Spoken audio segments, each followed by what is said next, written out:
Good evening and welcome to the ESCAPUZZLED podcast, your one-stop shop for all things escape rooms, immersive experiences, tabletop and virtual escapes. My name is Corey and joining me today, as always, is my puzzle pal, Helena. Hello, Corey. How are we doing, Helena? I am very well. You sound very well too. Excellent. Thank you very much. And also joining us today is Stephen Lockyer, the owner of Enigmailed, the postal-based puzzle company, and one half of the best-selling puzzle book publishers ESCAPUZZLED. Having given talks at Google and TEDx and written over 15 books, we can only thank you for fitting us into what sounds like an incredibly busy schedule. How are we doing today, Stephen? Very well, thank you. How are you guys? Yeah, very well. Can't Yeah. complain. Good. England in the Euro finals. Weather's held up today. I mean, it's been a good day. Editor Corey here. This didn't hold up well. England did not perform particularly well in the finals, and unfortunately, football did not come home. But we move on.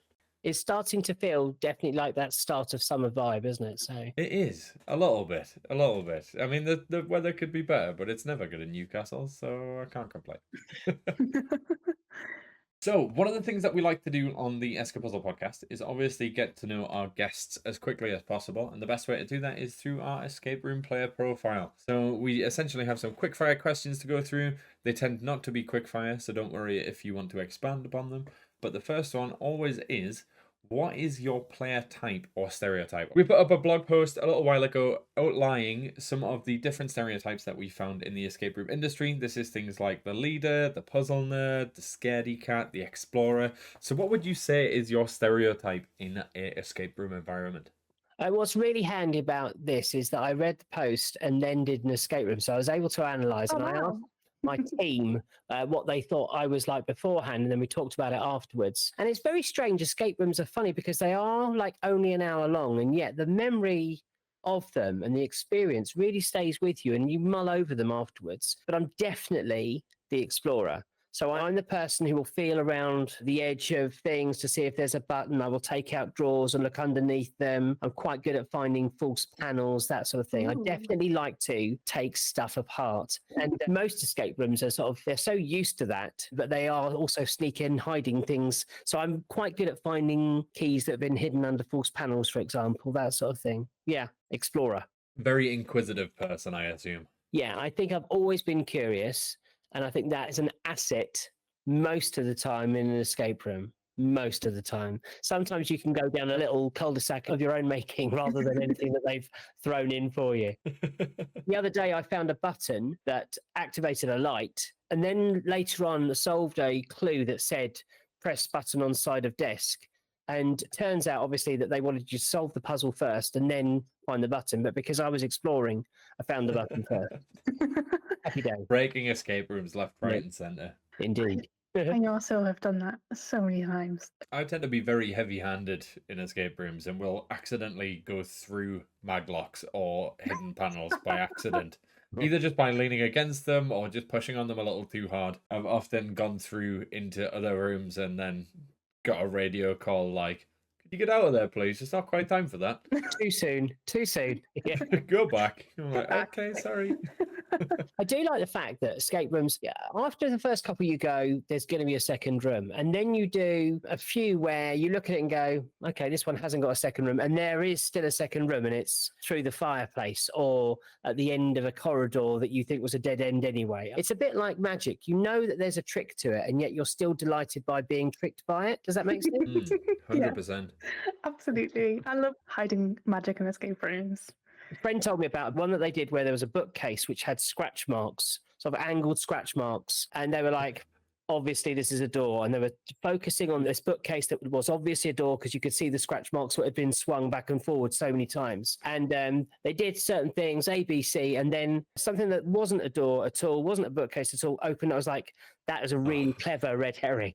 A really clever red herring. What a tease. Yeah. I think kind of want to put that in a room now. Yes, this has to move because look at the trim on the That's door. so mean. I mean, it's classic misdirection, isn't it? I think it's brilliant. Yeah. Brilliant. There's a wonderful escape room that I've heard about in America that essentially takes all of the general escape room tropes like that and plays it against the player, which is hilarious. I love when I find actual red herrings, like fish, inside of games. That Oh, always yeah. makes me laugh so much. I've not found that yet. I've never had Have one you of those. not? No. I found it twice, and they've always been like on mantelpieces, like inside of boxes. And I've always been like, "Oh, there's a box I can open. There's something inside of it, and it's a fish." And I'm like, "Ah, it's a red herring." The one escape room I did in, I think Wales England borders had this sticker system that said there's lots of component parts that aren't part of the escape room, and they've got this symbol on them. Immediately, you go, well, this is a lie. Obviously, so you go around jiggling, and they literally were, but like you're so used to trying to be tricked almost. I just didn't believe a word they said. They should have not bothered and mentioned them at all. But instead, I was like, one of these has got to be a trick. And they weren't. I was almost more frustrated. So, like, they were using stickers instead of using red tape. Yeah, and it had a specific symbol on it. It was, and with a cross on it. And of course, that feels very much like don't look at this, but absolutely look at this at some point. So yeah, that's when my exploring nature threw me down a cul-de-sac. I feel like we should keep you away from plug sockets and windows in escape rooms, and if that's the case. Absolutely, danger zone. So, as you said, you actually did an escape room the other day. But when you see it, what is that game that you definitely book in because you absolutely love the theme and it's just your favourite theme and you'll happily play it over and over? I think I'm going to be really boring here and say that I like distorted reality games. So one of my favorite games was set in a corporate office in a lift. And things happened, and then you had to escape the lift. And I really like that ordinary day gone wrong type scenario. So I'm not sure if that's necessarily a thing. I know that it doesn't do the numbers. I know that there are some people who love pirate games, so they will book any pirate theme, and I'm absolutely fine with that. I'm absolutely fine with almost every theme. But I know that ordinary reality gone wrong, distorted reality, themed ones aren't big attractions, but I do really enjoy them. I do I don't really think I've ever enjoy them. played one. Where would you recommend me go and play it so I can add it to my list? So there's a very clever one in Guildford called Venus, and it is clearly a rip-off of Alexa. And basically, but they make no bones about it. You're in an ordinary lounge, and there's a locked room that you can see, and ordinary sort of abstract paintings. And Venus is a new type of generative assistant that you can control by saying, "Hey, Venus, tell me the weather" or whatever. However, she has become sentient and takes over. And you've got 60 minutes to turn off the mainframe or something like that to stop Venus. And what's really clever is that she's talking constantly in a very sarcastic way, and it's quite distracting. So she was listening in to what we were saying, and I'd said offhand, "Oh, this music is really off-putting." And I heard her say, "Did you ask the volume to go up? Let me turn it up." Oh. And that was so clever. Like, she was clearly being manipulative. And when we were doing well, she was going, "Oh, don't go do those paintings. They don't have anything." It was really cleverly done. And when people talk about games having a sense of humor, that was a really clever way of doing it. I thought it was brilliant. I love like a tongue-in-cheek game that will Yeah. kind of take the mick out of you. Yeah. It was very tense, hard room, but huge fun. Amazing. That is now That's added getting to my added to my wish list on your Morty. wish list. Yeah, I'm literally on Morty right now. Going, oh, go on then. Like, I'm quite often in Guildford, so it's nice to have like something down there that I need to go and do. On the flip side, how have I become the negative Nancy again? I started You and somehow I'm that you were going to do the first question at Student Vault. Would you like me to do it anyway? So you don't do Sure. the negative one. Let's mix it up. Let's mix it up. So you've talked about your favourite. What is your least favourite theme for an escape room? I don't have one that I would necessarily avoid. Literally, as I said that, I realised that I've never done a horror escape room. Just doesn't appeal to me. I almost don't want the distraction of jump scares or whatever. So I've never done anything that's particularly horror based, and fantasy doesn't hugely either. So a lot of games have got the Wizarding World. I wonder what they were inspired by. A nondescript wizard, obviously. Yes, at a famous school where they get trained called Hogweeds. Yes, I understand why they're doing it, but it doesn't float my boat. But then I've done one based in an oil rig. I've done one in a barber's shop. I did a brilliant one in Wales, which was a pirate themed one. Superb, absolutely superb. I've done one in a prison cell. I don't have a favourite genre that I will only exclusively do. But yeah, the fantasy ones don't float my boat as much as the others, I would say. I like a fantasy. Actually, I like a fantasy that isn't wizardry. But I did one in Edinburgh that had like a talking dragon in it. And I went, this is incredible. It's got a dragon in it. I am sold. But I think real hit or miss with wizardry. Yeah, I feel like it depends on the room, because I've done some phenomenal wizard rooms, but I've also done some less than phenomenal. Yeah, I think that there's probably two markets, isn't there? There's probably the kids market, but I think if you're targeting adults for the escape rooms, then it needs to be a really high caliber with an actual lore behind it rather than a half-hearted Amazon-based product. You're in a room with a wand, therefore it is wizardry. It's a little bit lame. I've done a couple and I really enjoyed the puzzles, but the theme just doesn't float my boat. So obviously we use this same intro / joke every time, but if you had to ask somebody this question, normally they'd probably look at you and be like, what on earth are you talking about? But for an escape room person, this is a totally separate question anyway. So what is your favorite type of lock? It's a good question. Again, I'm sorry to disappoint. I don't have a massive favorite. I do like the directional locks. I think they're quite fun. Now that they've stopped making them, there's either a massive opportunity to manufacture them, but also they're going to be more novel, aren't they? Because there was at one point, every escape room had a directional lock at some point, and they've always got a spare to show you how to use them. And I kind of think that's quite a good hat tip, isn't it? Before you go in, have you used a directional lock before? Yes, I have, but thank you for letting me know that there is going to be one there. I've come up with a whole load of sketchbooks of ideas, and I've come up with my own idea of a lock, and I've never seen it before, and I've called it a cross lock. And if you imagine a key being, instead of one, I don't know what the edge of a key is called, but let's call it a blade, right? So a normal key has one blade. Imagine a key which has actually got 4 blades. So there's one pointing up, one pointing down, one left and one right. And now imagine that key is in 4 parts. So the best way I can describe it is that you would have a padlock in front of a door, and you have to find the 4 parts. And only when you've got the 4 parts that you put together can you then put that key into the lock and undo it. Oh. As I said, it's in sketchbook zone at the moment, and I haven't quite sold how it would work.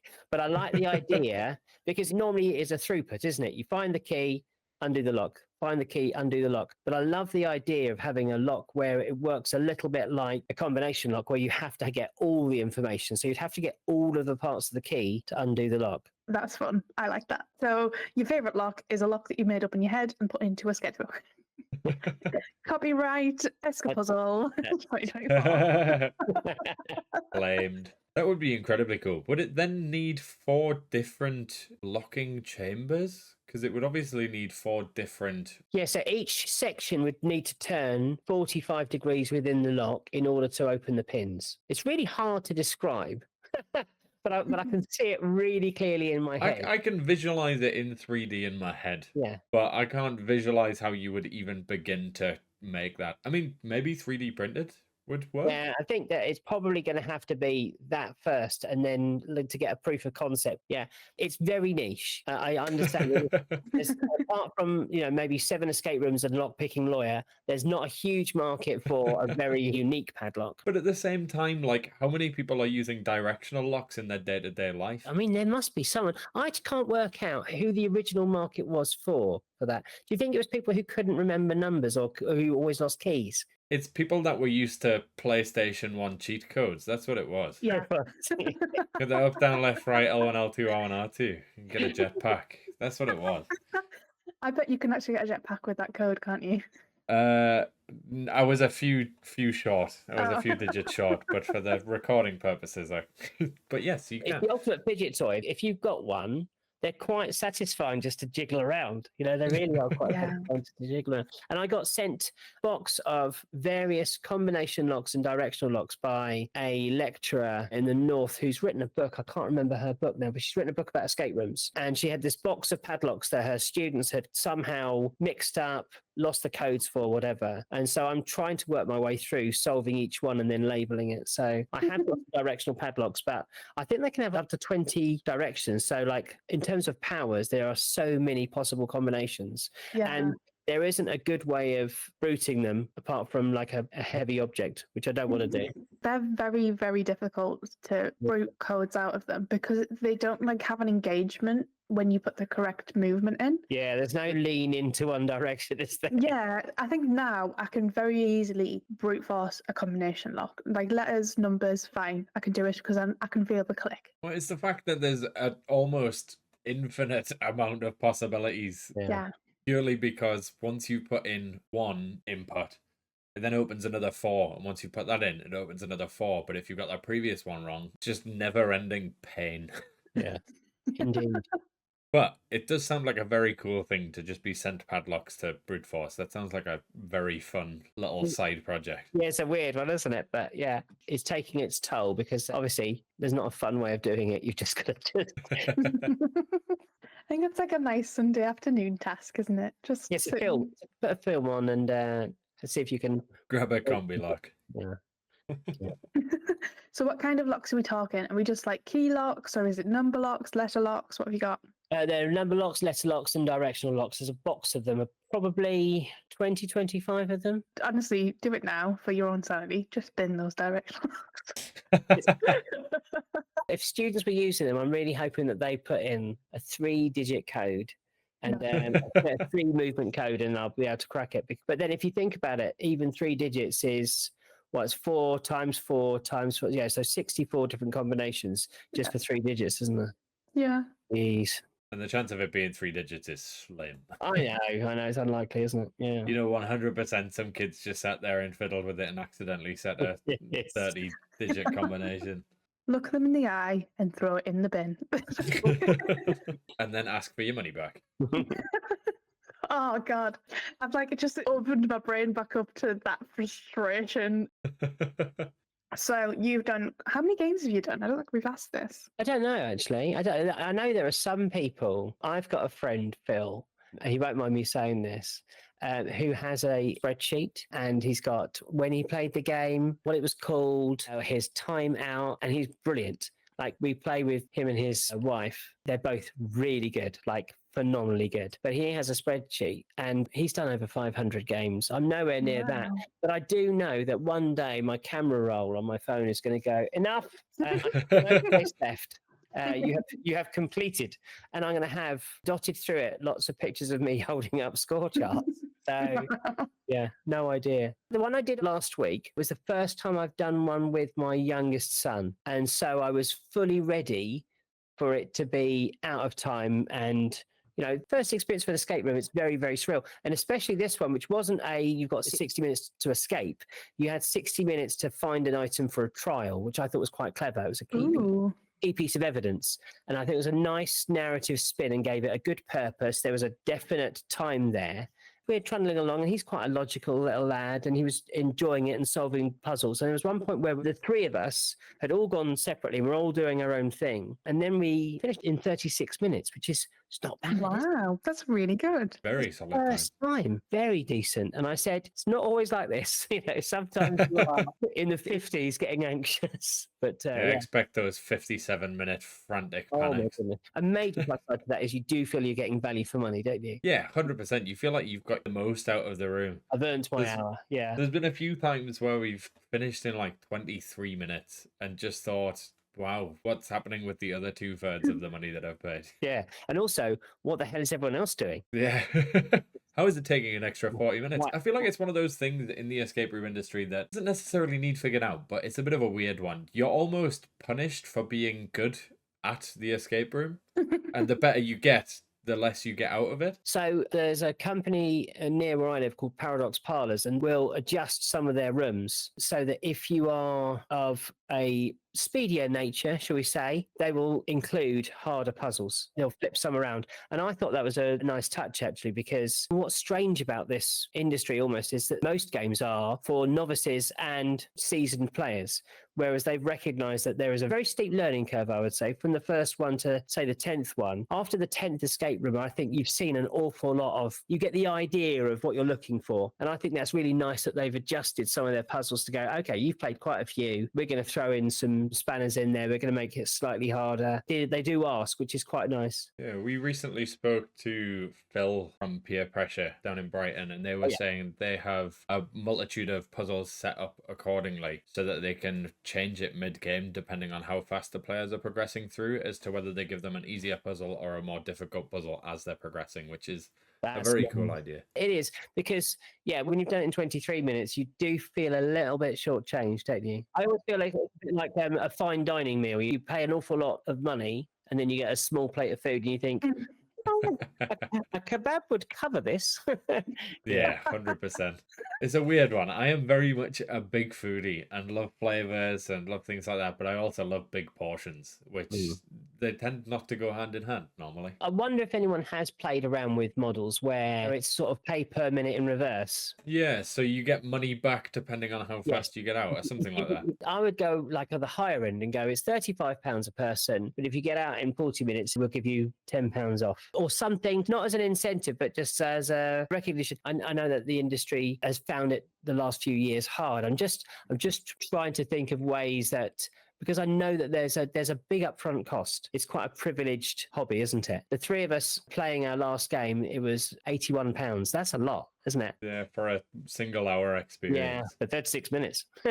Yeah. Hosts were brilliant. Great game, great experience. And I still think about it. So I think you get a sort of residual value, isn't it, with an escape room? Yeah, I mean, as long as it's a good experience, I don't think there's any complaining, no matter how long it takes you to get out. Like, if you're in there 20 minutes, but it was a really good experience and you trapped really well, it doesn't make a difference. But if it's a negative experience and you got out in 20 minutes, it's a totally different story. Yeah, you feel robbed then, don't you? Yeah. Yeah, I know a lot of escape rooms in Newcastle used to do it where if you got out in under 30 minutes, you'd get a coupon to come back for free, which was pretty cool. But they stopped that because evidently their games were far too easy and lots of people were doing it. And now I believe it's if you have the fastest time in that room for the month, you get to go back for free. Oh, wow. Okay. Which is still a reward for being good at escape rooms, which is nice. Good incentive. Good incentive.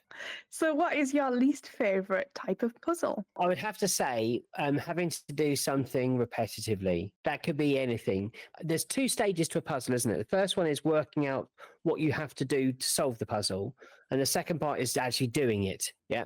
So I really like working out what the puzzle is and then doing it. And I hate it when you work out what the puzzle is and you think, oh, great, so I've got to go and take that candlestick and put it in that place. And then I've got to go back and get another candlestick and then put it in that. Like, I really don't like lots of repetition because it feels like padding to me. Yeah, this has been a very common answer. Oh, really? Phil earlier said this as well, where he was like, I looked at a sliding jigsaw puzzle and I knew exactly what I had to do, but I still had to spend the next 15 minutes just sliding pieces around to get the correct thing. I think I'm going to be bold and say it's a little bit lazy, isn't it? The aim isn't to make the game go slower. If you're having fun, then the game will go quickly anyway. And if you're going to slow down your players, you do it with puzzles, do it with gates in the puzzle, stages within the puzzle, rather than having to repeat something. I had to do one once where you had to, if you imagine a chest on the floor, I had to pick up a bar and then direct this bar clambering over this chest and drop something off, which had a magnet on. And then I had to go back and pick up another thing from this. Like, doing it once and making it harder would have been more interesting than having to do a fairly simple thing repetitively, like 7 times I think we had to do it. Like, this feels very frustrating. It sounds frustrating. Did another one that was brilliant in Norwich, where there was a maze on the wall on an angle and the ball was at the bottom and you had 2 strings to guide the ball through the maze to go to a certain hole. And obviously, if you pull both strings, then the ball goes up vertically. If you pull the one to the left, it drags to the left and so on. It was a real dexterity puzzle. And I was doing it with one of my sons, actually, and I thought, I'll let him have a go. And he did it really, really well first time. And the ball went in and was like, I really wanted to have a go at that. And afterwards, the host said, most people go one person has one string, one person has another string to make it fair. And they said that's actually the worst thing you can do with this, because you've got no idea of the control or how much someone else is pulling. So it carries on going wrong. So he said, like, anyone who tackles this is just on their own, does it in the first few goes. But if you try one person and another person on the other string, it's a disaster zone. And so it must be really interesting for the hosts to watch something that they know is really, really simple, that people are making it complicated. And that, to me, isn't repetitive, because that's a skill thing, isn't it? So that would be, you know what you've got to do, you just got to do it slowly. I mean, with my hand-eye coordination, it would be a repetitive thing, because it would just not happen first time, or fifth or sixth time for that matter. That was a really clever escape room, because it was outside the castle walls of Norwich, and basically it was an old shoe shop that turned into a community interest project.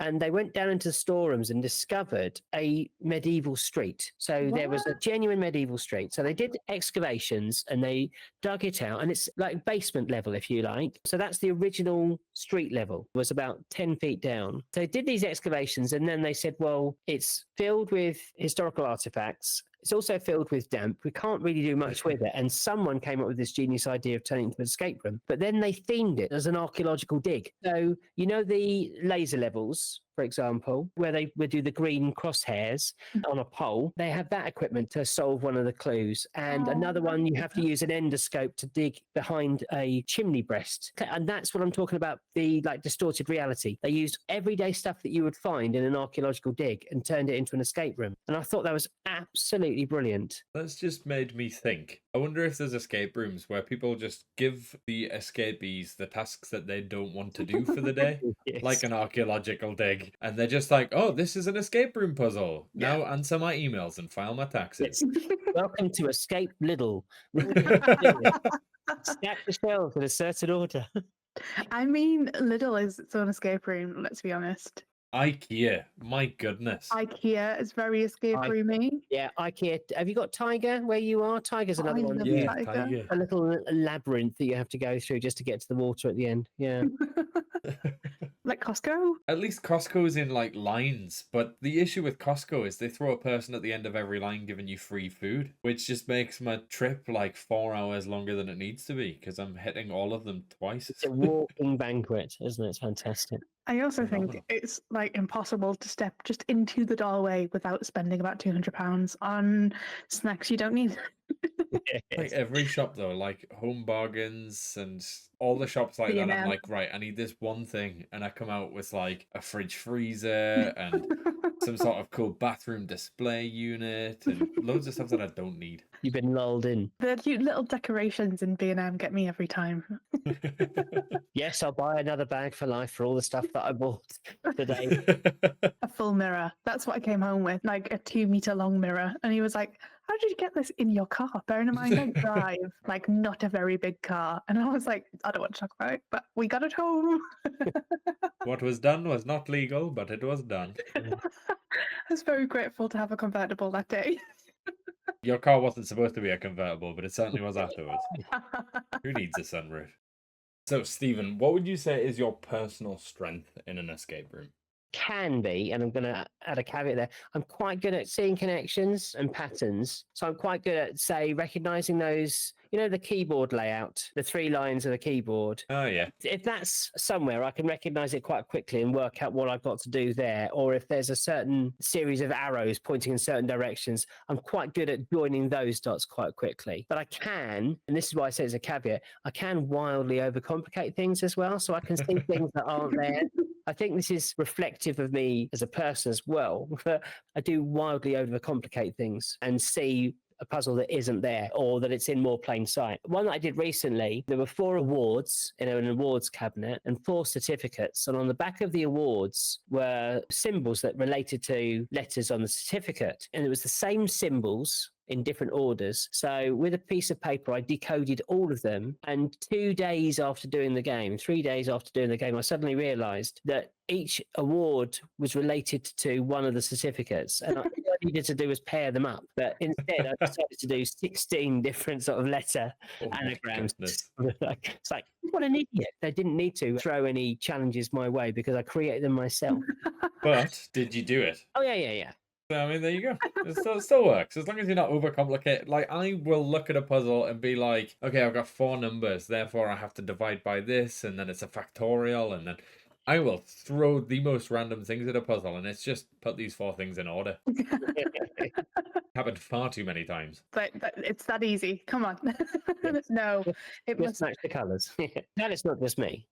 Yeah, we're all big overthinkers. I was about to ask you what's your biggest weakness, but I think Yeah, we're we've all on the covered that. same. We like kebabs and we are overthinkers. That is our weakness. That is fair. Yeah. Oh my goodness, imagine a kebab in an escape room. I'd be null and void. Nothing would get done. You know that program on, I think, is it Channel 4, Drunk History? Oh, yeah. I mean, Drunk Escape Room would be amazing, wouldn't it? Like, Oh, it would be rough. where instead of a so penalty, hard. you had to have a shot or something, and just like Taskmaster-esque, you have the same room every single week and different people try and solve it, but Like every 5 minutes, you have to take a shot. absolutely, I think that'd be quite fun. So the faster you get out of the room, the less intoxicated you're going to be, but it just Indeed. gradually descends into madness. Indeed. Is that every minute you take a shot? No, every 5 minutes, not every Okay. minute. My goodness, 60 shots in an hour. You will have. You're a monster. I mean, I'm great with spirits, but I am not that good. Stephen, if we were to allow you to pick an absolute dream team to go into an escape room with, it would be yourself and 4 other people. These people could be alive, dead, / reincarnated. They could be celebrities, well-known people. Who would be on your team? It's a very good question, and I've really struggled with this one. I think it's like your pub quiz team, because you don't want everyone with a shared interest. So you do need someone who's really logical. You do need someone who's quite physical. So you want me to actually pick some people. In all fairness, a lot of guests in the past have just picked 4 people that they'd like to spend an hour with, and they've totally disregarded the fact that they're in an escape room environment. Oh, no, I would actually want to. Do you want to get out? Yeah. So I think Adam Buxton would be quite interesting. He's got an interesting take on things. I think he'd be quite calm and assured. I think someone who's really agile. So what about Usain Bolt? Okay. He's going to bring a lot of energy, isn't he? I think Sandy Toksvig, because she'd have an interesting take on things. She'd be probably quite a good explorer. And then I think you need some light relief as well. So probably the comedian Izzy Sooty. Do you know her? She was in Peep Show. Oh, right. Okay. She's quite quirky in her outlook. And I think you want to have someone who looks at things in a different way, don't you? Yes. And she's a very funny comedian as well. Yeah. That's quite the weird and wonderful team. Yeah. Are you filling your room full of comedians? Is that what's happening? We're solving an escape room, but also having a good time as well. Yeah. So, Yeah. Having a There good for a time. laugh. yeah. What is your escape room origin story and why postal escape rooms and how did you get into them? From a young age, I think I was always very curious. I came from a large family, which is like you have a big crowd around you, but you also sometimes crave silence.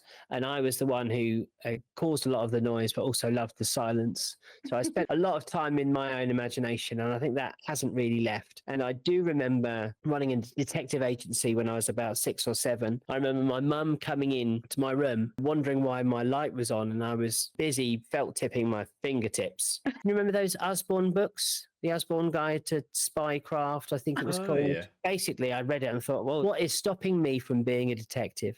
But at 3 in the morning, lots were stopping me from being a detective. Yes.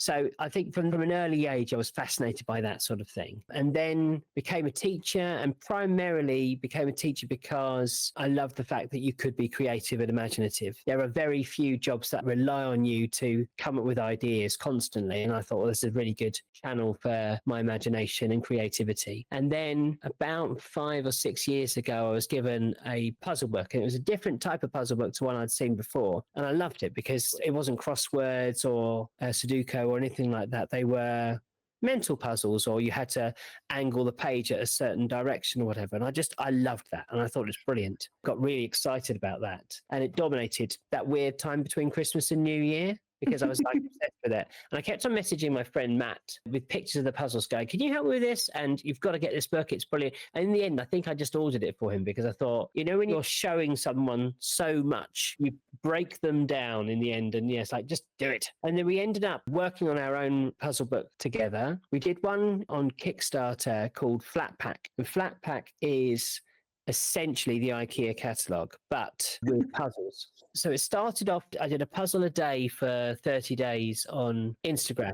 The pictures all look like pages of the IKEA catalogue, but they all had puzzles in them. If you look at the IKEA catalogue, it's actually filled with puzzles, and all these numbers and codes and things, they lend themselves really nicely to there could be more to it. So we made Flatpak and put it on Kickstarter, and it did quite well. And then one day, the sales just went through the roof. They just completely spiked. It's like, what has gone on? What has happened? Couldn't work it out. And then sort of dug through where information was. And it turns out that a very, very famous puzzler from America had tweeted out about the Kickstarter campaign and backed it. Do you know who I'm talking about?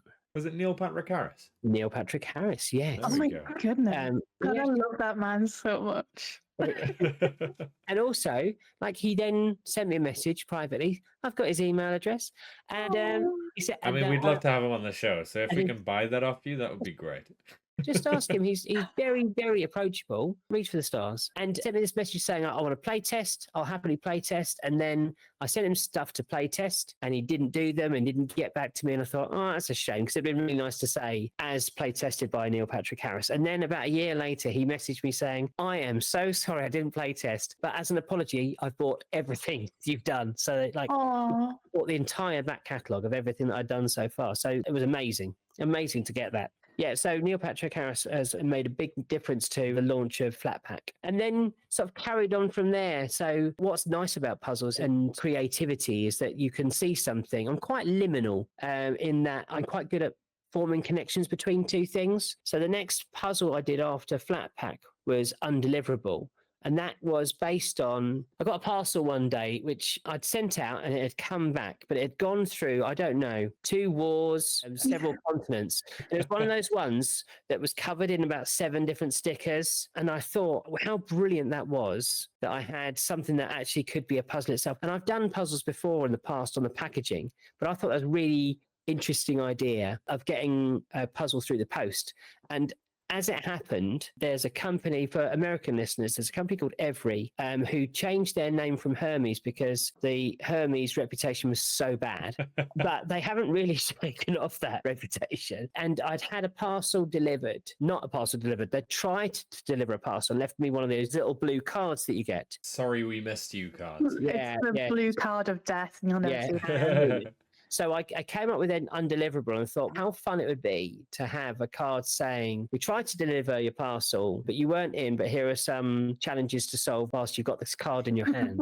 Even the playtest, is it really true? Because someone said they signed up for it, and I said, you're going to get something through the post. And then they messaged me saying, someone's tried to deliver something, but I've got no idea what to do because they haven't left a forwarding contact. I can't contact them. I don't know which company you've used. Like, that is the puzzle. So, like, I had a huge fun with that, and it remains probably my favorite set of puzzles because they're small, and I like the idea that someone would get the post and chuck it in their diary or chuck it in their bag for the day and work at it over their lunch hour or whatever. It's only got 4 little puzzles on each card, but they've gone down really, really well. And I just think there's something charming about their size. Yeah. You seem to be able to find and put puzzles in nigh on everything. Which, to be fair, is incredibly impressive because you've got things like Undeliverable, you've got Monge 2. There's a few different ones where you've just taken the most normal object, or sometimes the most mundane object, and you've made them interesting, which is crazy. Yeah, so Monge 2 was based on, I think, one of my children, but I can't work out the provenance of it, of the fact that Monge 2 is man get out. And as soon as I saw that or heard that, it made me immediately think of a prison garden where the seeds are being sent to this prison garden, and in the packets of seeds is an escape route. And I loved the idea in my head. I mean, it came like fully formed like that. And secondly, I then become incredibly paranoid that it's such an obvious answer, or idea rather, that someone else is going to come up with it before me. So I then hurriedly put stuff together. And Monge 2 ended up being a 6-part series where you get a little packet of what looks like seeds, but inside is an elaborate set of puzzles, and they are really, really hard. Folded in a certain way so that every unfold reveals another puzzle. And A lot of people don't realize that actually when you have all 6 together, on one side is an electrical schematic diagram of the alarm system, and on the other side is a plan of the prison itself, of the route that you've got to escape. So there's loads within them that I don't think some people have even noticed. It's quite intriguing. So cool. That's really cool. Do you hide a lot of secrets in your puzzles? Oh, yeah. So much so that I'm quite analog in that I will write down notes. And so I have to sometimes refer back to them and realize that I've left little Easter eggs in places in different ways. Yeah, all sorts of things. But I've loved doing that. In some of the puzzles, I've put things inside lids that people have never discovered. And in fact, Monge 2 is part of what I like to think is the Enigmailed multiverse. So I've got a game called Live, Laugh, Love, Die, which is about a killer PTA group. So these like yoga mums that get together and one of them is a killer. And in Monge 2, what you're doing is you're freeing the person who gets arrested from Live, Laugh, Love, Die. So all the games are connected. I love the names so much. It amuses me no end, like because you're either trying to forge a connection or going, there's a gap there. Where is that person gone, or what happened to that person? To what can I do to that person to make it more interesting? Yeah, so it's all connected. That's wild. I need to get my hands on all of your puzzles and map out all of the links just to see this interconnected web of multiverse. It makes it a bit more interesting because it goes like, what will happen then if you're trying to get that guy out? Why would you try and get that person out? Who is helping them? Why would you do that? And then that connects to another puzzle in another game. I'm not going to reveal which one that is, but yes. So they're almost all of them are connected to each other in some way. Does that mean at some point there may be a multiverse meta puzzle? Well, you put the seed there, potentially. Maybe. Maybe. Be incredibly cool if you have like all of the puzzles and you're able to make the connections to then solve this big ultimate overarching puzzle. Would be pretty wild. I went to a brewery tour with my friend Dave a few years back, and it's a brewery called Siren, and they've got really, really striking graphics. All their cans have got really striking graphics. I asked about them because I said they look like they're linked, but they're not, because they're all different, but they're the same style. And he went, oh, yeah. So the guy who does the artwork has created this huge tapestry, which is the world of Siren. So it's mythological. And all of the can designs come from a part of that tapestry. And I thought that was just genius. Wouldn't it be nice if I'd have planned it as much in advance as I'd hoped? Then I would have done that so that all of them connect together in some way visually. But sadly, it's only through the narrative, not visually. It's a shame. There's still scope for winding the narrative into an overarching story. Karen from the Live, Laugh, Love group might be some sort of crazy supervillain. Who knows? We'll only have to solve all of them and collect all of them to find out. Yeah, it's a big challenge now because there's quite a few. Yeah. Not only do you create amazing tabletop puzzles, but you also have a series of delicious chocolate bars. They're encased in puzzles. I've never seen anything like this, and I got so excited when Corey told me about these chocolate bars that come with puzzles, and I went, my 2 favorite things in one place.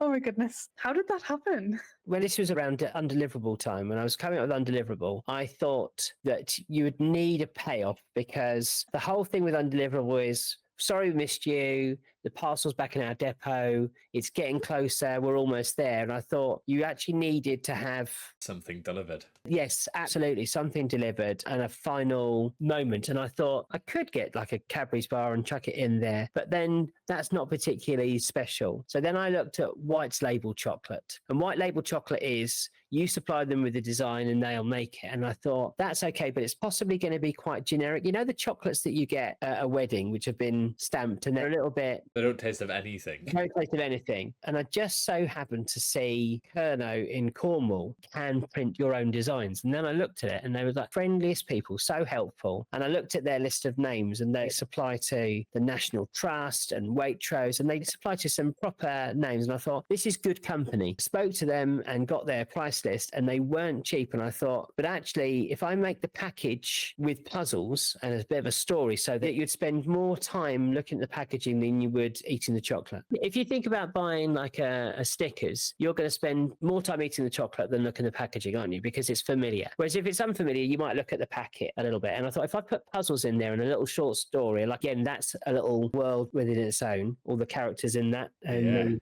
chocolateral. So I did Undeliverable and there was a chocolate prize, and then I started selling the chocolate bars and they just were a massive hit. Like, I couldn't get over how excited people were. And so we made that a subscription service. So there was one new bar every month. I had about 100 subscribers at one point, but the pressure of coming up with 4 different puzzles and a new story every single month, and the logistics after a while of having so much chocolate in the house was Yeah, that sounds like a nightmare, Stephen. Would hate that. it genuinely was. It's the one thing that you're not allowed to eat because it's stock. Yeah, you know? true. Sometimes I'd go, we've got no chocolate in the house, and my family would be like, there's 600 bars in that box over there. Like, we could eat. Yeah, but not allowed to. Solve the puzzles first, then you can have one. Earn your keep. They've done well, and I've been pleased because that was quite a unique take on puzzles. I don't think I've seen anything else like that. There needs to be more collaborations between food and puzzles. Yeah. I am all for that. Like, you've got to solve a puzzle and get through digit code to get into your pizza box. I'm here for that. Maybe I'm not. I like pizza too much. Oh, no. I quite I take like that back. being able to unwrap a chocolate and eat it whilst I'm solving the puzzles. I don't want to have to wait for my pizza to go cold before getting into it after having solved the puzzles, or just tearing through the cardboard box. Let's not lie. Yeah. The biggest sadness for me is that I've written to so many escape rooms saying, we sell this as puzzle chocolate. I can supply you with a stand for it. I haven't been able to get it into a single escape room. It's a real shame. Sent out samples and all sorts. And like, everyone that I've been to sells the generic exit box games, which are fine on their own, but I kind of think that they would do really well because you come out quite buoyant after an escape room. You're like, oh, let's buy some chocolate. Ready to do something else. Yeah, I was going to say, fortunately for you, we happen to have a platform where a lot of owners listen. Yeah. So if there are any owners listening that would like to supply Stephen's chocolate, then please do get in touch. Yeah, I would love that. I would really love that. Well, this podcast will change that. Yeah. We will be the driving force behind the chocolate, and we only require 1 chocolate per sale as collateral. So what's your favourite flavour that you supply? I really like the chili dark chocolate. I'm a massive fan of dark chocolate. My favourite chocolate type is coffee. So you can get these coffee beans coated in dark chocolate, and they're just phenomenal. Oh, It's like double bitter. I love them. That's so strange because, like, most people that I know will shy away from the coffee one in the Revels. Oh no. But they're my you're running favourite. towards it. This is wild. Absolutely. Yeah. I've discovered that the only way you can buy them is in kilo bags. And like, I smashed that bag in about 3 weeks. It's dreadful. And you're having this massive calorie stroke caffeine hit every mouthful. Yeah. So the ones that Kerno do, the chili dark chocolate is my favorite. Just really like it because it's all of them are sort of tempered, if you like, in terms of flavor. So there's one that's like a toffee apple. Did you have a toffee apple one? I did. The toffee It's apple one was very really good. nice, really subtle flavor, but enough to go. And the chocolate itself is delicious. I mean, I know I'm biased, but it is delicious. White chocolate eaten mess, Oh, sea salted caramel, and the toffee apple, and all 3 of them were divine. But I'm not going to lie, I'm definitely not perusing your website. Maybe buying more. I'm not usually a fan of chocolate at all, which is, I feel like that's heathenous to That's say. blasphemy. I am very much a sweet, like jelly sweet kind of person, or white chocolate, but even the dark chocolate and the milk chocolate flavors were sensational. So they might have won me over. well, that's good news. Might have turned to the dark side. And the puzzles as well. Let's not let the chocolate outshine the puzzles, because the puzzles were absolutely phenomenal too. Yeah. Oh, thank you. I set out to, here's another share. Like, I am terrified of being unoriginal, genuinely. Yeah, because all of your puzzles and where you've placed them have been super unoriginal thus far. What do you mean? But I would be mortified if I discovered that someone accused me of plagiarism. Like, I'd be absolutely mortified. And so the rule in my head was, if I've done a particular puzzle on a chocolate bar, I can't do it again on another chocolate bar because I want it to be new every single time, because I had some of my subscribers were there through all 23 flavors. So I didn't think it was fair for them to see a puzzle that they'd done before. So coming up with something new every single time did force me to be imaginative and think outside the box. And I keep on looking back at the puzzles and going, I should use that one. That was really clever. You should use that one in another place. But because I'm quite open and on social media, I get requests for help from the random channels at random times of day. And so sometimes I'll be out with friends and I'll get a message on Instagram, someone saying, can you help me with this particular puzzle from this chocolate bar? I was like, there is literally no chance of me being able to I cannot tell you what the puzzles even were on that chocolate bar because there are 100 plus, isn't there? So I was going to say, yeah, 23 by 4, you're looking at a lot of Yes. unique individual puzzles there. yeah, it's a challenge. But I did love writing. On each of the chocolate bars, there's a little story, and it's sort of Midsummer Murders-esque, quite whimsical. And I really enjoyed writing those and trying to use the flavour. So, like the apple one, for example, is set in an orchard and a farmer. Can't even remember the story. Again, so many stories, I can't quite remember them all. But they were all themed to the flavour. And that was really fun to be able to do that every single time. On a slightly separate question, but in regards to flavors, am I correct in saying that there's a few flavors that have gone through different puzzle variations? Yeah, so there's about 4 flavours that have had, maybe more. It's honestly really hard to keep track. There's a few that have had like a sequel puzzle, if you like. I'd noticed when I was looking at the site, I was like, oh, okay, I've got this toffee apple one. And then I posted it on Twitter. And when I was looking for other images for like the review page and stuff like that, I typed in obviously Enigmailed, toffee apple, and it came up with a completely different set of packaging and puzzles. And I was like, is this another part of the multiverse? Is this another layer to the Enigmailed world? I did contemplate turning that into a puzzle book, like all the stories and all the puzzles from the packaging, but I've not got my head around how I would do it yet. You could turn it into an advent calendar, and each segment could be a puzzle with a different piece of chocolate in. We did do like the 12 days of Chockmas like a few years back, but that was literally just 12 different chocolate bars. And they do mini chocolate bars, but it was like the shipping is so expensive now. Parcels are so expensive to send, and that I'm loath to ask someone to pay quite a lot for 12 bars of chocolate and then asking them to pay £12 for shipping on top of that as well. It feels a bit cheeky. I haven't got the confidence to do that, unfortunately. It's a difficult balance. Yeah. Could you, on a slightly different topic, talk us through the incredible cooperative concept behind the vice versa puzzle books? I know there's a few different puzzle books that you've come up with that have this cooperative concept where you're helping each other and one person solving a puzzle that then allows the answer for the other person. There's one that's specifically made for adult and child, if I'm correct. That's right. Yeah, so you would have noticed that there's been a big surge in the last few years of solitary puzzle books, where, like Myrtle, for example, Myrtle's really successful. I'm furious that I didn't come up with a concept. He sold millions, very frustrating, but very, very clever idea. But if you notice, they are all solo.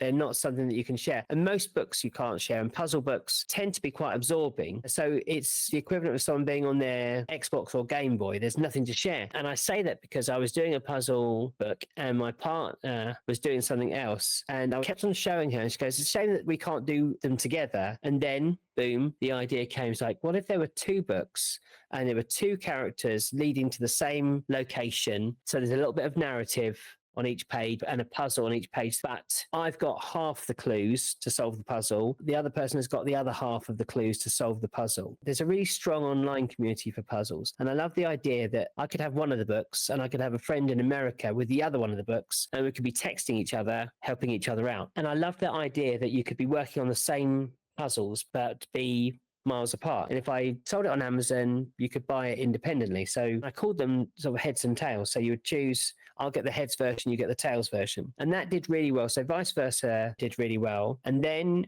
I was on holiday and thought about compound words, for example, motorway, football. And I thought, what about doing a puzzle book of pairs where there's an adult version and there's a child version, and they've got the same puzzle type, but the adult one is slightly harder. So in the example of football, the adult might have a puzzle that leads to the word foot, and the child might have a puzzle that leads to the word ball, but theirs is slightly easier. Because I love the idea of the child being able to solve it quite quickly and helping the adult out. And that's where Escape the Compound came from. The narrative for that was, it's a child breaking into a compound where their adult had been captured. So again, part of the Enigmailed multiverse. The compound features in another of the stories that I've done. Ooh, sneaking these links in everywhere. Yeah. Everywhere, yeah. It's such a unique concept. And again, as you said, it's not something that I've ever seen anywhere else other than video games. There's video games like A Way Out, and I can't remember what the other one's called. Where you're playing the same story but from different perspectives. Yeah, you're playing the same story from different perspectives, and you're having to do and solve puzzles on either side to then help the other person out to progress through. And occasionally you link up and you come together and you're working on the same thing, but occasionally you split off and you're doing two totally separate things but working together.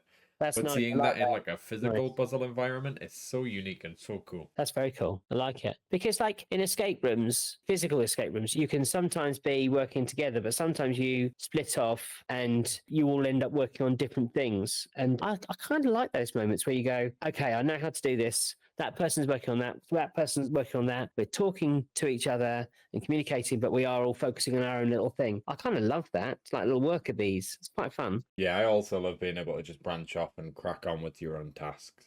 Oh, It Takes Two. That's what it was called. It takes two.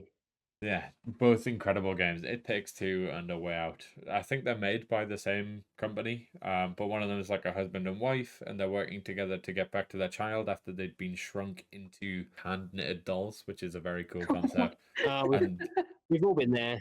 yeah, I mean, it happens. It happens from time to time. And then A Way Out is a prison escape game where you're working together with another cellmate to try and get out of prison. Fair enough. This is on Steam. Yeah, they're both on Steam, I believe. Definitely worth checking out. It Takes Two especially is a lot of fun. Added to my list.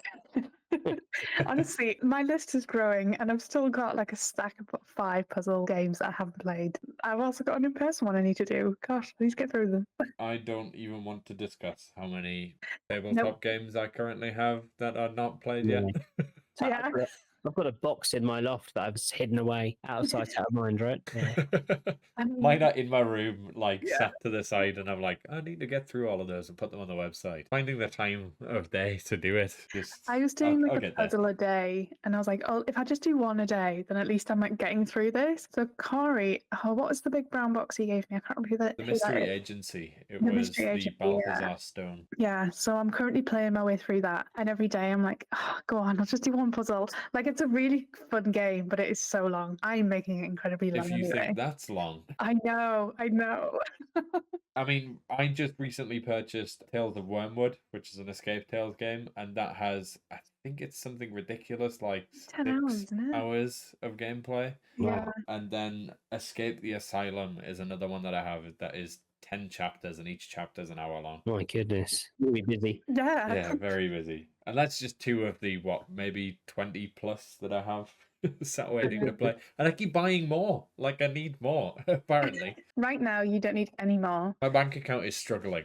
I need to also play them. So Corey plays them and then he gives them to me, which is really lovely of him. And so I currently got loads of games. Oh, actually, I bought us a new game that we need to play. The Forbidden Island, which is like it's a cooperative game, which I'm really excited about. It's one of my favourite games. It's brilliant. Oh, is it? It's so good. It's so good. You know those games where literally every move counts? It's one of those ones. And basically, I'm not ruining anything here, but you're on an island that's gradually sinking. And as conditions get worse, more of the island sinks and it becomes harder to navigate. And I promise you, we've won games with just one move to go. We've also lost games because we're one move short. It's brilliant.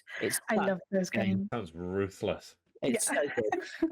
I got it because my children argued so much. They're so competitive in games that I thought, well, I need to get a cooperative where they are working together and use that game to teach them to work cooperatively for a game. And I said at the start, we either all win or we all lose. Well, that's not fair. Why is that fair? I don't see that.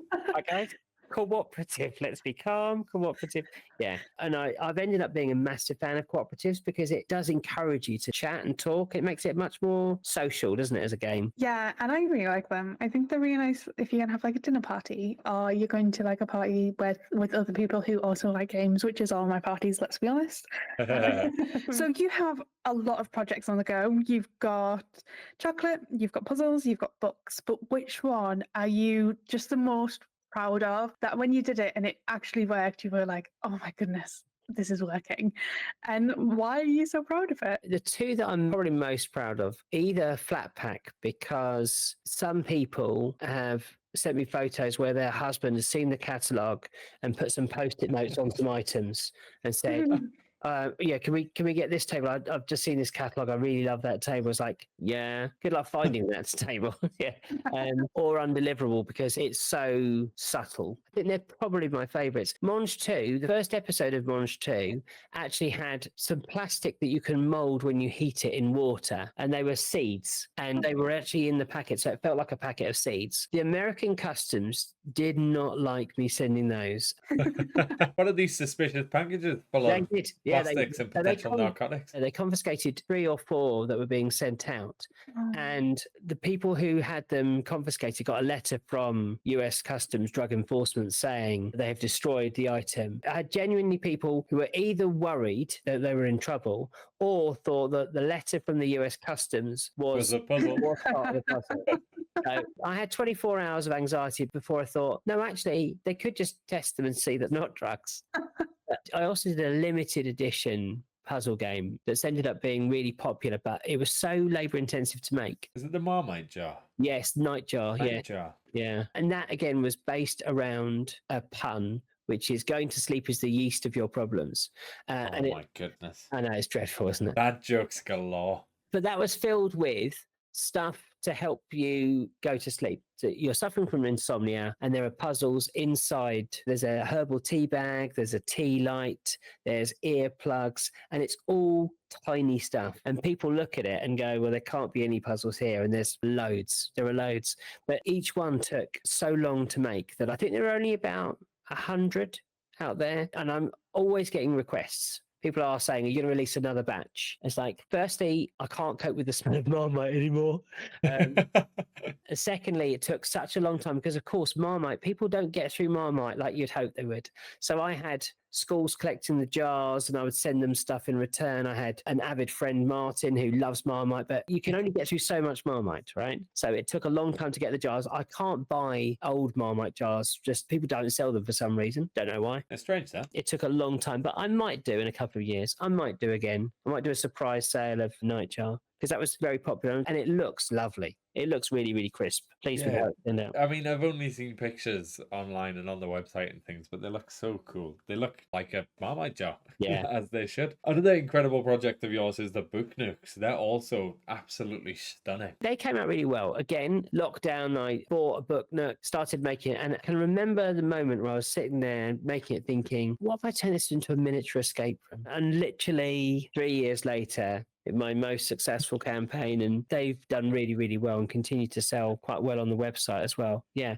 So basically, for those who don't know what Book Nook is, it's a little scene or a diorama that sits on your bookshelf. It's about the same size, height as a book, but it's a miniature scene. And I started off with an artist's studio, and then I thought, you know what, for the big Sherlock Holmes fans, I'm going to do Sherlock Holmes study. And then finally I did a Derren Brown type scenario where the mentalist disappears in a locked room, because I love a locked room mystery, and you have to build these rooms and then solve the puzzles within. So the Sherlock Holmes one and the artist studio, I designed them so you couldn't just open the booklets and open the packaging and solve the puzzles. You actually had to build the set in order to solve the puzzles. So there's certain puzzles where, I'm going to give one little spoiler away. There's writing on a jar that you will only work out is writing once you've made the jar. So you have to make the jar to see the puzzle, as it were. Because I didn't want people to go, oh, looking through, or as they're cutting up objects, suddenly they're able to start solving the puzzles.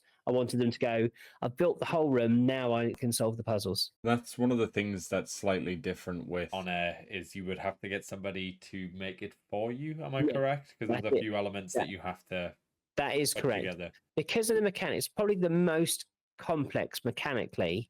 It's got certain elements that by building them, you're going to see, you know, behind the scenes, as it were. So it is one that you have to build to let someone else solve. I mean, that's still something that you could gift to somebody and be like, oh, I've bought this book nook. Would you mind building it for me? And they'd probably have a whale of a time not realizing what it is, taking it back and being like, I'm going to solve this.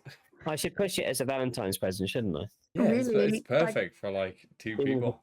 My husband is going to love building this for me, and I'm going to love solving it.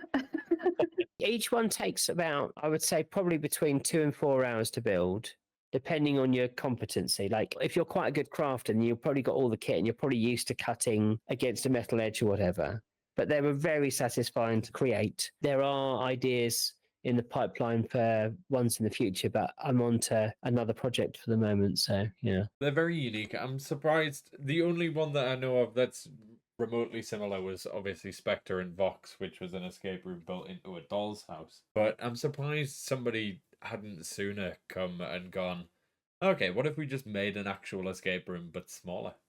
Yeah. When you think about it, it's a no-brainer, isn't it? And Yeah, I mean, that's when I get terrified. It's like, why has no one already thought of this?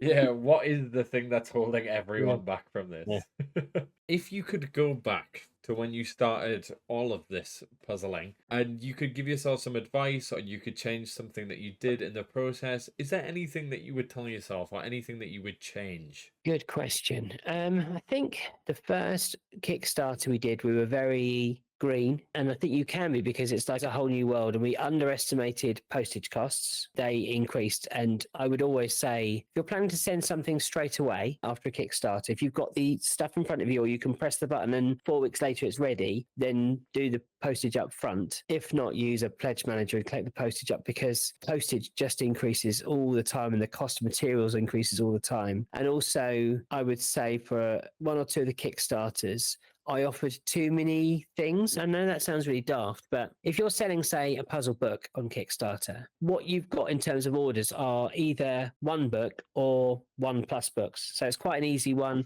Majority of people buy one book, some people buy 2 books. And as soon as you add something else, then you get a lot of variance in your orders. So let's say you're offering a t-shirt with that book.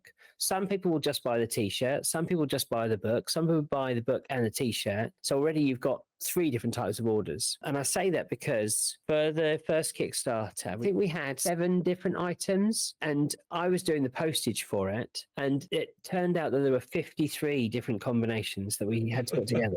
53. So it'd be like 4 people want this, this, and this, and this, and 7 people want this, this, that, and that's what takes a huge length of time. Whereas if you are just selling one thing, you will sell less, but you'll save time because you won't spend days packaging them up. So even the book nooks, I was selling either 1 or 2 or 3, and it took weeks to package and post them because of the combinations and sheer volumes. Yeah.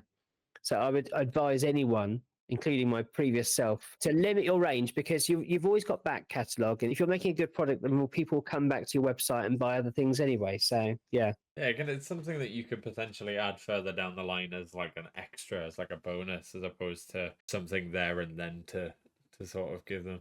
I mean, whenever I'm looking at Kickstarter and things like that, I'm not gonna lie, I do look at the add-ons and all of the cool swanky stuff that you can also put on the Kickstarter campaigns. So I am one of those horrible people that is adding to your workload. I know. I don't mean that in any grumpy way. I know that came across as a little bit. Oh, I can't believe people are buying.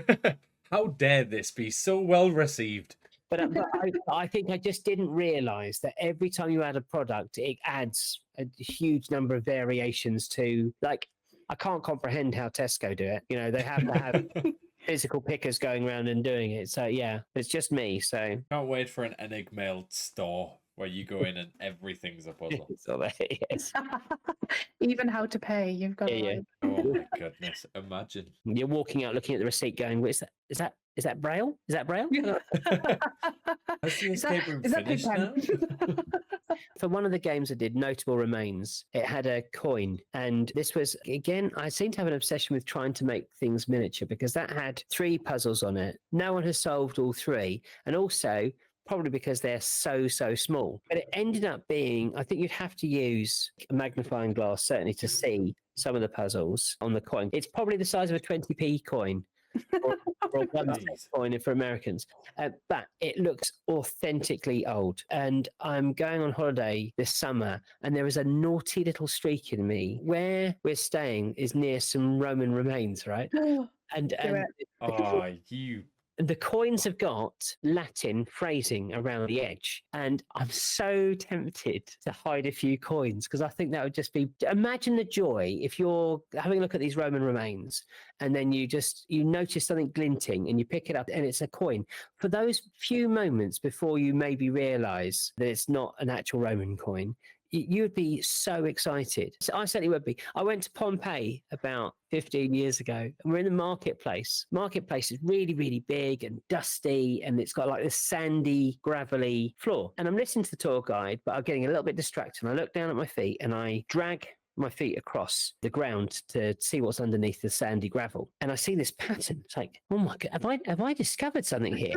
And I drag my foot across again, and I form another pattern with the treads of my trainers. Like, but for those 2 seconds before I realised that I was making the pattern with my shoes, I genuinely thought I'd discovered something at Pompeii.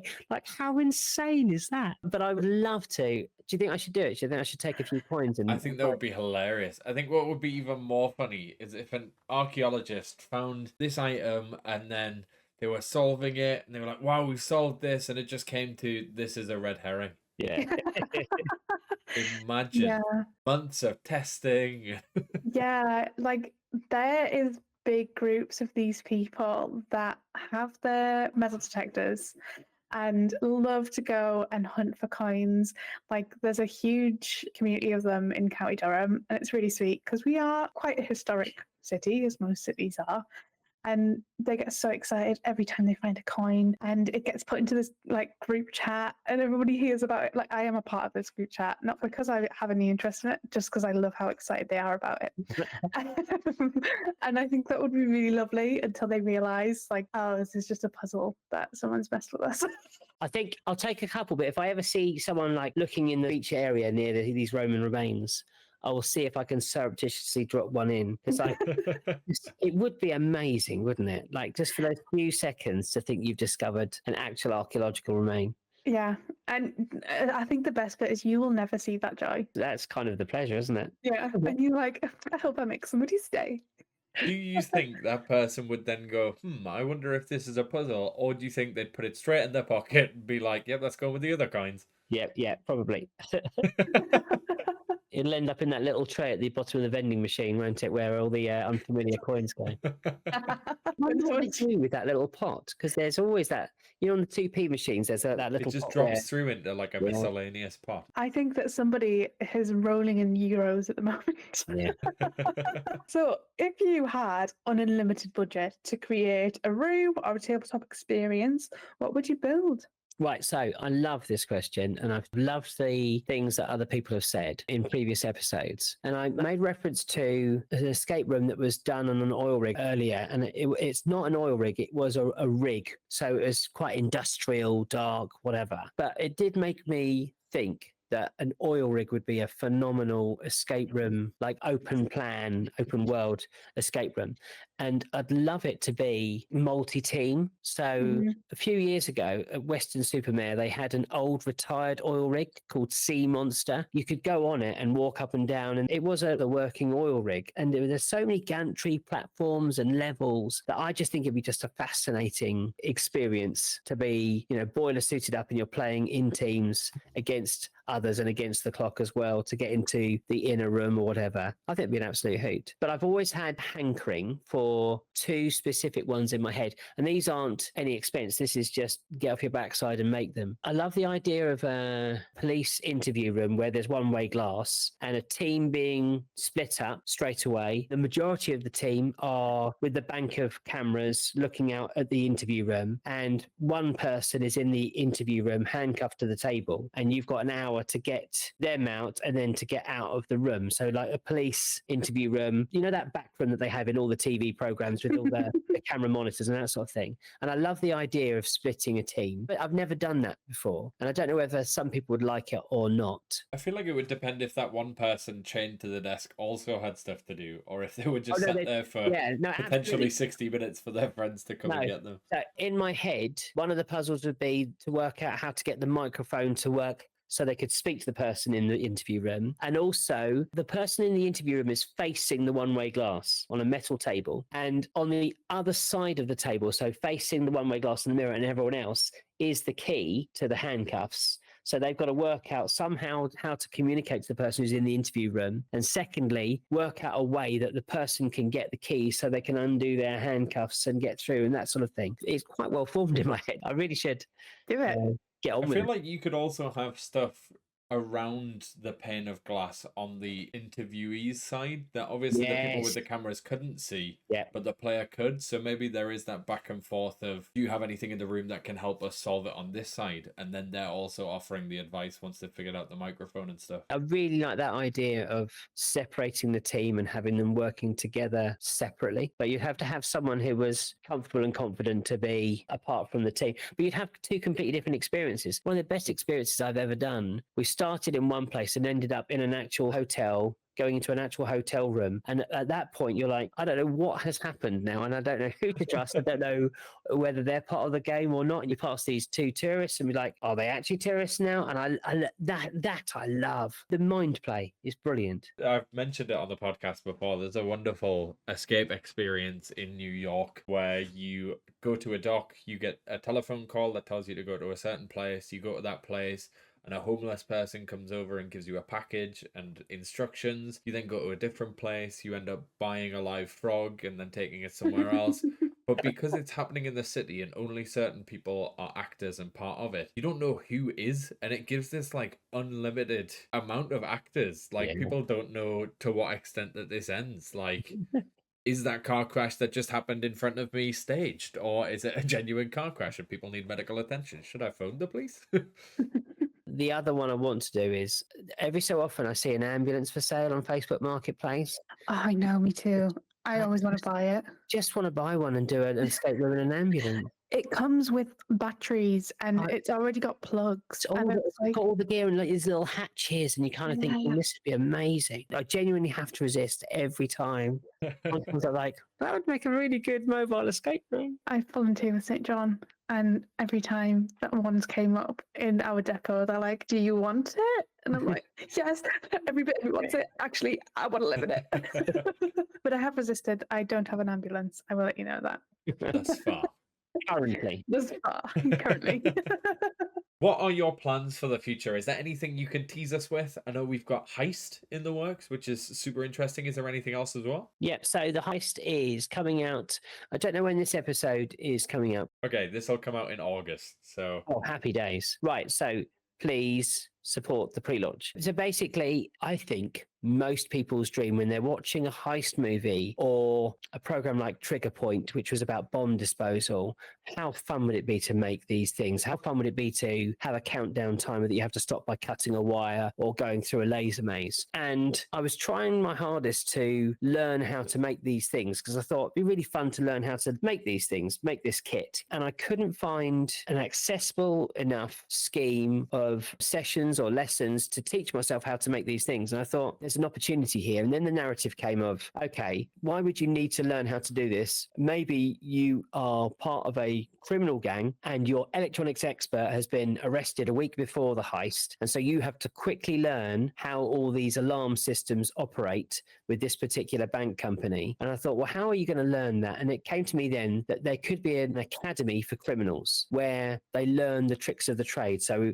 gone are the days where you'd nick a car and drive it around the car park in the supermarkets at night. Now there are actual driving instructors who will teach you how to drive in hot pursuit. And there are people who will teach you how to crack safes, for example. And there's a team that teaches you how to break alarms. And so the heist is a narrative-rich set of sessions where you learn how to make all those things. So you make movement sensors, you do countdown timers, you do button codes, number combination codes. So genuine laser sensor. I've worked out how to make those trigger wires. So you have 4 wires and you have to cut one to turn the alarm off, that sort of thing. And there's loads going on with it. And then with each of the sessions, there's a little puzzle. And when you've completed all of the sessions, not only will you know how to use the kit and you'll have all the kit, it comes with the microcontroller, all the wires, all the codes, diagrams and everything. But at the end, there's like a completion stage, which is going to be an online escape game where you actually put those skills into practice. So that is the heist. I hope that was a good enough pitch. I am far too excited for this. As somebody who's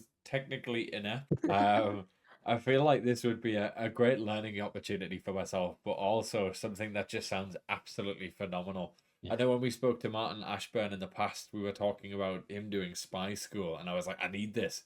And then I saw Heist come up as a potential Kickstarter, and I was like, uh-oh, I do need this.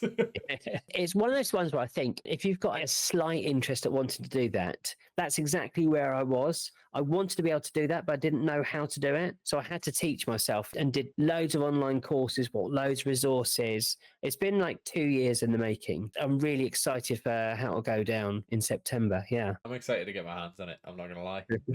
Good to hear. Do you have any other future plans alongside Heist, or is Heist sort of the primary focus at current? The next one after that Kickstarter, I've got two. I've got Clues in Sprues, and a sprue is for those people who are old enough to remember Airfix, or if you are sort of a fan of Games Workshop, you will know that you can get these mold injected plates where you pop the bits out. So Airfix models come in those sheets with a little loop, but that's called a sprue. Yeah, so I've made some puzzles for that, but it's proving quite complicated to do. So that's going to be late 2025, probably September again. It'll basically be a build your own advent puzzle game. That's the plan. So every day you'll pop out another puzzle, and it's maybe combining two plastic pieces together or adjusting them or fitting them, a bit like the cross keys concept that I spoke about earlier. It sounds like a logistical nightmare. It is really, really fiddly, yeah.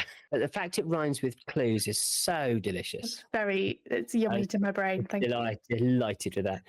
And then two more. One is a big one for next year, and one is a small one for next year. So the big one for next year is, and I've just got to get my head around solving it, is if you get all the British coins, all the denominations of British coins, put them together, they make a shield, right?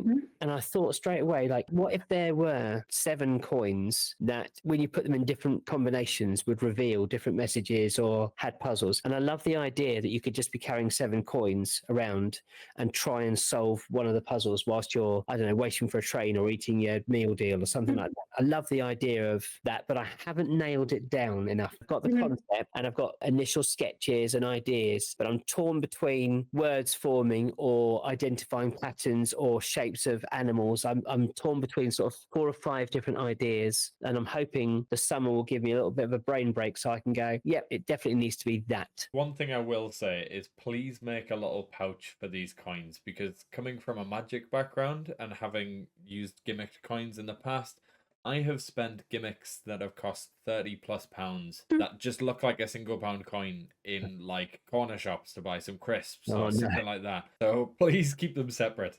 Yeah, they're definitely give me in a pouch. I discovered when I was making the coin that I spoke about earlier that the minimum number of coins you need for it to be classified as a hoard is 3. So I've got the name. There's going to be, I think, either 7 or 9 coins. But I remember as a child, one foreign coin had it was circular and it had a little square hole in the middle. And I thought, well, that's fantastic. I've got to have one which has got a hole in the middle, because immediately that means you can line it up with other things. And I want to have coins of different thicknesses and different shapes. So logistically, again, quite complicated, but you've got to be ambitious, right? If I had 7 coins that were all the same size and shape, it wouldn't be as exciting or as appealing as different metals, different shapes, but it is logistically quite complicated. The last idea I've got is, well, this is going to be next year. And again, I've done the initial sketches for this, and it is one of those crime scene puzzle packs that you can get, and there's loads of them. And once you've played one, they're fairly indistinguishable, I'm going to be bold as to say. And it's one where you have some friends around and you read through the eyewitness reports and look at the clues and look at the evidence, and you have to work out who was murdered and where and so forth. And my spin on it is, let's say you're organising a hen do or a stag do, is that you would supply me with the names of the people at the party and photographs of them, and they would form the characters in the story. So that's very cool. It would be a unique thing for you, and it would be that, you know, when they pull out the pack, that there are eyewitness reports, but it would be their photo attached,